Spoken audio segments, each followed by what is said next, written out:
ସତ୍ୟଂ ବ୍ରୁୟାତ୍ ଦ୍ୱିତୀୟ ଭାଗ। ଚିତ୍ର ପ୍ରତିମା ପ୍ରାୟ ଦିଶୁ ସୁନ୍ଦର।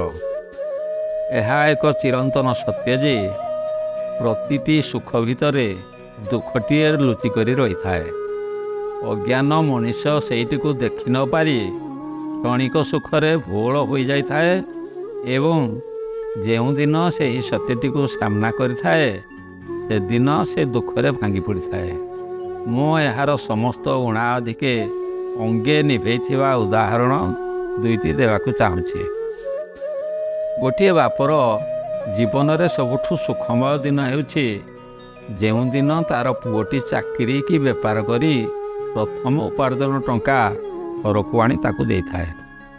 ସେଦିନ ବାପର ଗୋଡ଼ ହାତ ତଳେ ଲାଗିନଥାଏ।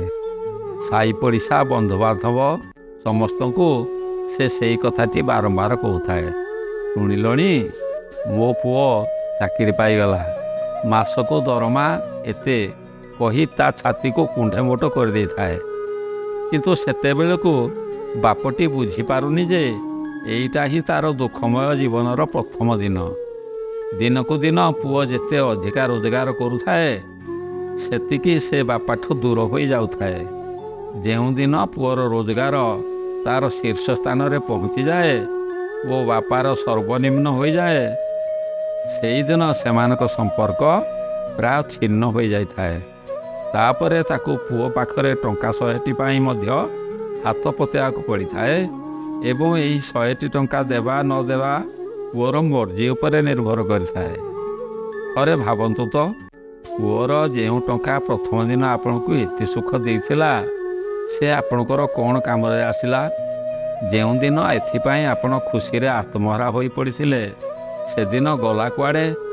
ଯାହାକୁ ଆପଣ ସବୁଠୁ ବେଶୀ ସୁଖ ବୋଲି ଭାବିଥିଲେ ସେ ଆପଣଙ୍କୁ ସବୁଠୁ ବେଶୀ ଦୁଃଖ ଦେଲା ନାହିଁ କି? ମୋର ଜଣେ ବନ୍ଧୁଙ୍କ ପୁଅ ବୋହୂ ବିଦେଶରେ ଅଛନ୍ତି। ବିଦେଶୀ ମୁଦ୍ରାର ଆକର୍ଷଣରେ ଦିନେ ବାପା ମା ଖୁସିରେ ନାଚି ଉଠିଥିଲେ। ଆଜି କିନ୍ତୁ ଘରେ ବୁଢ଼ାବୁଢ଼ୀ 2 ଜଣ। ଦେହପା କ'ଣ ହେଲେ କେହି ଟିକେ ଦେଖିବାକୁ ନାହାନ୍ତି। ପୁଅ କିନ୍ତୁ କହୁଛି ଯେ ମୁଁ ବିଦେଶରେ ଥାଇ ମଧ୍ୟ ବାପା ମାଙ୍କର ସବୁ ବ୍ୟବସ୍ଥା କରିଦେଇଛି। ସେମାନଙ୍କର ଯଦି ଅକସ୍ମାତ କିଛି ହୋଇଯାଏ ତେବେ ଇନ୍ସୁରାନ୍ସ କମ୍ପାନୀ ତାଙ୍କର ସବଦାହ ସମେତ ସମସ୍ତ ଶୁଦ୍ଧିକର୍ମ କରି ପୁଅ ପାଖକୁ ତା'ର ବିଲ୍ ପଠାଇଦେବ। ବାପା ମା ଯଦି ଚାହାନ୍ତି ତେବେ ତାଙ୍କ ଅସ୍ଥି ମଧ୍ୟ ଗଙ୍ଗାରେ ବିସର୍ଜନ କରି ବ୍ରାହ୍ମଣମାନଙ୍କୁ ଖୁଆଇ ପିଆଇ ସେ ବାବଦ ସମସ୍ତ ଖର୍ଚ୍ଚର ବିବରଣୀ ସହିତ ବିଲ୍ ପଠାଇଦେଲେ ତା ମଧ୍ୟ ପୈଠ ହୋଇଯିବ। ବଞ୍ଚିଥିବା ଯାକ ସବୁ ଖର୍ଚ୍ଚ ପାଇଁ 2-3ଟା କ୍ରେଡ଼ିଟ୍ କାର୍ଡ଼ ମଧ୍ୟ ବାପା ମାଙ୍କୁ ଧରେଇ ଦେଇଛନ୍ତି। ଥରେ ନିଜକୁ ପ୍ରଶ୍ନ କରନ୍ତୁ, ପୁଅ ଯେଉଁଦିନ ବିଦେଶ ଗସ୍ତ ପାଇଁ ଘର ଛାଡ଼ିଥିଲା ସେଦିନ ଆପଣ କ'ଣ ଏଇଆ ଚାହିଁଥିଲେ କି? ବାପାଙ୍କ ପରେ ଦ୍ୱିତୀୟ ଉଦାହରଣଟି ହେଉଛି ମା। ଗୋଟିଏ ମାଆର ସବୁଠୁ ସୁଖମୟ ଦିନ ହେଉଛି ଯେଉଁଦିନ ତା'ର ପୁଅ ବାହା ହୋଇ ସୁନାନାକି ବୋହୂଟିଏ ଘରକୁ ଆଣିଥାଏ। ସେଦିନ ମାଆର ଗୋଡ଼ ହାତ ତଳେ ଲାଗିନଥାଏ। ସାଇ ପଡ଼ିଶା ବନ୍ଧୁବାନ୍ଧବ ସମସ୍ତଙ୍କୁ ନେଇ ବୋହୂଟିକୁ ଦେଖାଇବା ପରେ ତା ଛାତି ଗର୍ବରେ ଫାଟି ପଡ଼ୁଥାଏ। ମୋ ବୋହୂ ଗୋଟିଏ ଚାଉଳରେ ଗଢ଼ା, ମୋ ବୋହୂ ଆମ ଗାଁର ସବୁଠୁ ସୁନ୍ଦର ବୋହୂ, ମୋ ବୋହୂ ଏହା ଆଣିଛି, ମୋ ବୋହୂ ତା ଆଣିଛି, ମୋ ବୋହୂଟି।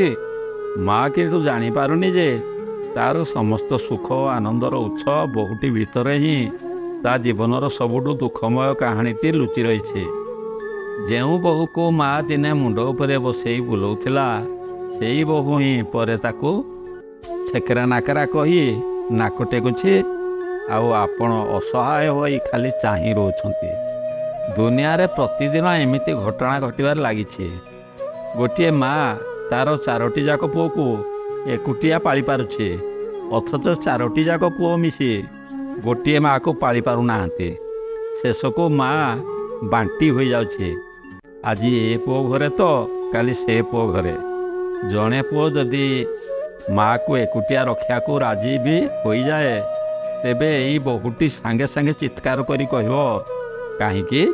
ମା କ'ଣ ତୁମକୁ ଏକଲା ଜନ୍ମ କରିଥିଲା କି? ଏଇଠି କାନ ଖୋଲିକି ଶୁଣ, ସେ ଶ୍ରବଣ କୁମାର ଡ୍ରାମା ଗୁଡ଼ିକ ମୋ ପାଖରେ ଚଳିବନି। ମୁଁ ବର୍ଷକୁ 3 ମାସରୁ ଅଧିକା ରଖିପାରିବି ନାହିଁ। ତାପରେ ଆପଣଙ୍କର ଥୋମଣି ଚୁପ୍। ଅନେକ ପୁଅ ଝିଅ ସେମାନଙ୍କର ଅସହାୟତା ସ୍ୱୀକାର କରି ଯୁକ୍ତି କରନ୍ତି ଯେ ଯେହେତୁ ଆଧୁନିକ ଜୀବନ ଅତି ବ୍ୟସ୍ତ ଓ ଏହାର ଗତି ଅତ୍ୟନ୍ତ ତୀବ୍ର, ଅନେକ କ୍ଷେତ୍ରରେ ଏହିପରି ଘଟଣା ବାଧ୍ୟବାଧକତାରେ ଘଟିଥାଏ। ମୋର ଏଠି ଏତିକି କହିବା କଥା ଯେ ଆଧୁନିକ ଜୀବନ ଅତି ବ୍ୟସ୍ତ ହୋଇପାରେ ଏବଂ ଏହାର ଗତି ମଧ୍ୟ ଅତ୍ୟନ୍ତ ତୀବ୍ର ହୋଇପାରେ, କିନ୍ତୁ ତା ସହିତ ମା ବାପାଙ୍କର ସୁଖ ଦୁଃଖର କିଛିଟା ତାଳମେଳ ରହିବା ଆବଶ୍ୟକ। ନଚେତ୍ ଏହି ସମ୍ପର୍କରେ ଏକ ବିରାଟ ଦୁର୍ଘଟଣା ଘଟିଥାଏ, ଯାହାର ଅନୁଶୋଚନା ଆପଣଙ୍କର ଭବିଷ୍ୟତ ଜୀବନକୁ ଦୁର୍ବିସହ କରି ପକାଏ। ରାସ୍ତା ଉପରେ ବୁଢ଼ାବୁଢ଼ୀ ଦୁଇ ଜଣ ଯାଉଥିଲେ। ଅଚାନକ ବୁଢ଼ାଟି ଝୁଣ୍ଟି ପଡ଼ି ପାଖରେ ଥିବା ନଳା ଭିତରେ ପଡ଼ିଗଲା। ଦୁର୍ବଳ ବୁଢ଼ାଟି ବୁଢ଼ୀକୁ ଉଦ୍ଧାର କରିବାକୁ ବହୁତ ଚେଷ୍ଟା କଲା, କିନ୍ତୁ ପାରିଲା ନାହିଁ। ରାସ୍ତା ଉପରେ ଗାଡ଼ି ମଟର ସବୁ ସାଇଁ ସାଇଁ ଚାଲିଛି। ବୁଢ଼ାଟା ଛିଡ଼ା ହୋଇ ସମସ୍ତଙ୍କୁ ଅଟକାଇବାକୁ ଚେଷ୍ଟା କଲା। କିଏ କାହିଁକି ରହିବ? ପବନ ପ୍ରାୟ ଉଡ଼ିଯାଉଥିବା ଗାଡ଼ିଗୁଡ଼ିକ ରହିବାର ନାଁ ଗନ୍ଧ ନେଉନଥାନ୍ତି। ବୁଢ଼ା ଅତ୍ୟନ୍ତ ବ୍ୟସ୍ତ ହୋଇପଡ଼ିଲା। କ'ଣ କରିବ କିଛି ଜାଣିପାରିଲା ନାହିଁ। ବୁଢ଼ୀଟି ଅଧାମଲା ଅବସ୍ଥାରେ ନଳା ଭିତରୁ ତାକୁ ଉଦ୍ଧାର କରିବାକୁ ଚିତ୍କାର କରୁଥାଏ।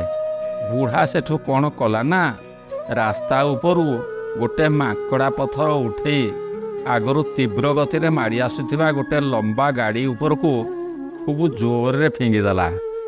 ଅଚାନକ ପଥର ମାଡ଼ ଖାଇ ଡ୍ରାଇଭର ବ୍ରେକ୍ କଷିଦେବାରୁ ଗାଡ଼ିଟି ଘଷି ହୋଇଯାଇ କିଛି ବାଟରେ ରହିଗଲା। ଗାଡ଼ି ଭିତରୁ ଜଣେ ସୁଟ୍ ବୁଟ୍ ପିନ୍ଧା ମଧ୍ୟବୟସ୍କ ବ୍ୟକ୍ତି ରାଗରେ ତମତମ ହୋଇ ବୁଢ଼ା ଆଡ଼କୁ ମାଡ଼ି ଆସିଲେ।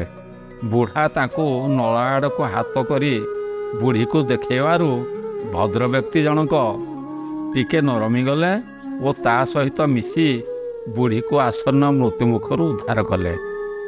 ବୁଢ଼ାବୁଢ଼ୀ ଦୁଇ ଜଣ କାନ୍ଦି କାନ୍ଦି ତାଙ୍କୁ କ୍ଷମା ପ୍ରାର୍ଥନା କରିବାରୁ ଭଦ୍ରବ୍ୟକ୍ତି ଜଣକ ବୁଢ଼ାକୁ କହିଲେ, ମଉସା, ଆଜି ମୁଁ ଜୀବନରେ ଗୋଟିଏ କଥା ଶିଖିଲି। ଜୀବନ ବ୍ୟସ୍ତ ଓ ଏହାର ଗତି ଅବଶ୍ୟ ତୀବ୍ର, କିନ୍ତୁ ୟାକୁ ଏତେ ବ୍ୟସ୍ତ ଓ ତୀବ୍ର କର ନାହିଁ ଯେ ତାହା ଭିତରେ ଅନ୍ୟ ସମସ୍ତେ ହଜିଯିବେ।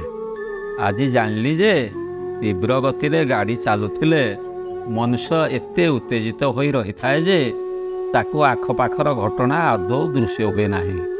ଲକ୍ଷ୍ୟରେ ପହଞ୍ଚିବାକୁ ହେଲେ ଲକ୍ଷ୍ୟ ପଥରେ ଯେଉଁମାନେ ମିଳିଥାନ୍ତି ସେମାନଙ୍କୁ ଯଦି ଆପଣ ଦେଖିପାରିବେ ନାହିଁ, ତେବେ ସେ ଲକ୍ଷ୍ୟରେ ପହଞ୍ଚି ଲାଭ କ'ଣ? କେତେ ସୁନ୍ଦର ଆପଣଙ୍କର ଘର, ସାମ୍ନାରେ ସବୁଜ ଲନ୍ ଓ ତା ଭିତରେ ରଙ୍ଗ ବେରଙ୍ଗ ଫୁଲର ସମାହାର, ବଡ଼ ବଡ଼ ରୁମ୍, ସବୁ ଶୀତତାପ ନିୟନ୍ତ୍ରିତ, ଶଙ୍ଖମର୍ମର ମାର୍ବଲ ଚଟାଣ ଉପରେ ଶାଗୁଆନ ଖଟ, ଖଟ ଉପରେ ଡନଲପ ଗଦି, କିନ୍ତୁ ଆଖିରେ ଟିକେ ନିଦ ନାହିଁ। ଏତେ ସୁଖ ଭିତରେ ଏହି ଦୁଃଖଟି ଆପଣଙ୍କୁ ଖାଇ ଗୁଡ଼ଉଛି। ଆପଣଙ୍କର ବାଥରୁମ୍ ଦେଖନ୍ତୁ, ଚାରିପଟେ ଦାମିକା ଗ୍ଲେଜ୍ ଟାଇଲ୍ ଲାଗିଛି। ଥଣ୍ଡା ଓ ଉଷୁମ ପାଣିର ବ୍ୟବସ୍ଥା ରହିଛି। ଗ୍ରାନାଇଟ୍ ଟେବୁଲ ଟପ୍ ଉପରେ ଦର୍ପଣ ଚକଚକ୍ ମାରୁଛି। ଥରେ ଦର୍ପଣରେ ଆପଣଙ୍କ ମୁହଁକୁ ଟିକେ ଦେଖନ୍ତୁ। କୁଣ୍ଠନର ପ୍ରଭାବରେ ଏହା ବିକୃତ ଦିଶୁଛି, କିନ୍ତୁ ମୂଳାଧାର ଚକ୍ରରେ ମଳରେ କୌଣସି ସୂଚନା ନାହିଁ। ଏତେ ସୁଖ ଭିତରେ ଏ ଦୁଃଖଟି ଆପଣଙ୍କୁ ଜାବୁଡ଼ିକି ଧରି ରଖିଛି। ଆପଣଙ୍କ ପୋର୍ଟିକରେ ଛିଡ଼ା ହୋଇଥିବା ସୌଖିନ ଗାଡ଼ିଟିକୁ ଦେଖନ୍ତୁ। ଦେଶର ସର୍ବଶ୍ରେଷ୍ଠ ମର୍ଯ୍ୟାଦାପୂର୍ଣ୍ଣ ଗାଡ଼ି। ଲାମିନେଟେଡ୍ ଡ୍ୟାସବୋର୍ଡ ଭିତରୁ ସଙ୍ଗୀତର ମଧୁର ମୂର୍ଚ୍ଛନା ଭାସି ଆସୁଛି। ପାୱାର ଷ୍ଟିଅରିଂ ସହିତ ଅଟୋ ଗିଅରରେ ଗାଡ଼ି ମନକୁ ମନ ଚାଲୁଛି। କିନ୍ତୁ କେବେ ଭାବିଛନ୍ତି ଏହି ମର୍ଯ୍ୟାଦାପୂର୍ଣ୍ଣ ଗାଡ଼ି ଭିତରେ ଗୋଟେ ମର୍ମନ୍ତୁଦ ଦୁର୍ଘଟଣାଟିଏ ଲୁଚିକି ରହିଛି? ତେଣୁ ୟାକୁ ଟିକେ ଧୀରେ ଧୀରେ ଚଲାନ୍ତୁ। ସାମାନ୍ୟ ଏପଟ ସେପଟ ହୋଇଗଲେ ଦୁର୍ଘଟଣାଟିଏ ବାହାରି ପଡ଼ି ତା'ର ଏମିତି ରୂପ ଦେଖାଇବ ଯେ ତାକୁ ଦେଖିବାକୁ ହୁଏତ ଆପଣ ନଥିବେ। ଗୋଟେ ସୁଆଦିଆ ରସଗୋଲା କଥା ଭାବନ୍ତୁ। ପାଟିରେ ମିଳିଗଲା ବେଳେ କି ଆନନ୍ଦ! କିନ୍ତୁ ଲକ୍ଷ୍ୟ କରନ୍ତୁ, ତା ଭିତରେ ଜଣେ ମଧୁମେହ ବାବୁ କେମିତି ଲୁଚିକି ବସିଛନ୍ତି। ଲୁଣିଆ ଆମ୍ବିଳା ପାଣି ଦେଇ ଗୁପ୍ ଗଣ୍ଡେ ପାଟିରେ ପକେଇ ଆଖି ବୁଜି ଦେଲା ବେଳେ ଦେଖନ୍ତୁ ରକ୍ତଚାପ ମହାଶୟ ଭିତରେ ରହି କେମିତି ଟାକେରା ମାରୁଛନ୍ତି। ମୁହଁରେ ପାଉଡ଼ର ଆଉ ଓଠରେ ଲିପଷ୍ଟିକ୍ ଲଗେଇ ଦର୍ପଣ ସାମ୍ନାରେ ଛିଡ଼ା ହୋଇ ଭାବୁଛନ୍ତି, ଆହା ମୁଁ କେତେ ସୁନ୍ଦର ଦିଶୁଛି। କିନ୍ତୁ ଏ ଚିତ୍ର ପ୍ରତିଆ ପ୍ରାୟ ସୁନ୍ଦର ଦେହକୁ କେବେ ଚିରି କରି ଭିତରକୁ ଦେଖିଛନ୍ତି କି? ଓ କି ନାରଖାର ସେ ଦୃଶ୍ୟ। ସମାପ୍ତ।